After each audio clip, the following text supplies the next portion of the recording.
Hey everyone, welcome to Judging for the Win. I'm Dave, and this is my daily ruling. Amy uses Mission Briefing to cast Seasons Past from her graveyard. Can she use Seasons Past to return that Mission Briefing to her hand? Okay, so if Amy was using a Past in Flames to do this, I think it should be pretty uncontroversial to say that it should definitely work. Past in Flames gives the stuff in your graveyard flashback. Then Past in Flames goes to your graveyard. Then you can cast Seasons Past, at which point the Past in Flames is already in your graveyard. So of course you can return it. Mission Briefing works very much the same, except it doesn't give the flashback ability to the card until end of turn. It just lets you cast the card that turn.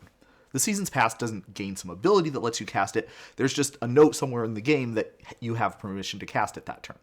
So this works exactly the same way. Now, the question gets a little bit more interesting if we were to consider casting Seasons Past via a Summons of Saruman.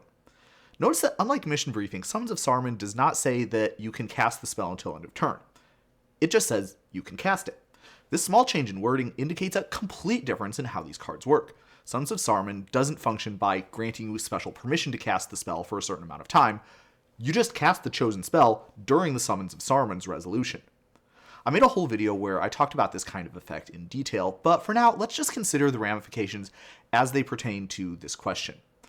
The official sequence of events is that you would amass, then mill X, then cast Seasons Past, and only after you do all of this do you put the Summons of Saruman into your graveyard. With that being the case, you still are able to use Seasons Past to return the Summons of Saruman to your hand. That's because Seasons Past does not require you to say which cards that you're returning when you cast it. This choice is rather made when the effect is applied during Seasons Past's resolution. Because Summons of Saruman is in your graveyard by this time, it's an eligible pick for your 2-drop. Now, in contrast, let's say that we were going to use Summons of Saruman to cast this All Sun's Dawn. Notice that All Sun's Dawn makes you target the cards that you're returning, and of course, targets are chosen as part of the process to cast a spell. As we said before, the Summons of Saruman does not go to your graveyard until after the casting of All Sun's Dawn is completed, meaning that it will not be in your graveyard in time for it to be one of those targets. In case you're wondering, it definitely is possible to use All Sun's Dawn to return a Mission Briefing or a Past in Flames, because those spells, you don't have to cast a spell during the resolution. They just give you a special permission to cast something from your graveyard until the end of turn. And then again, maybe you were also wondering about something else. If you saw the thumbnail, maybe you thought that this episode would be about what zone the Seasons Past would go to if you were to cast it via a Mission Briefing.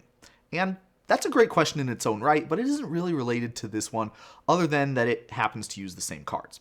Fortunately, I already have an episode where I talk about exactly that topic, so you can check the description if that interests you. But that's all I have for you today. How did you do? Join me again next time for another daily ruling, but until then, I hope you have a great day.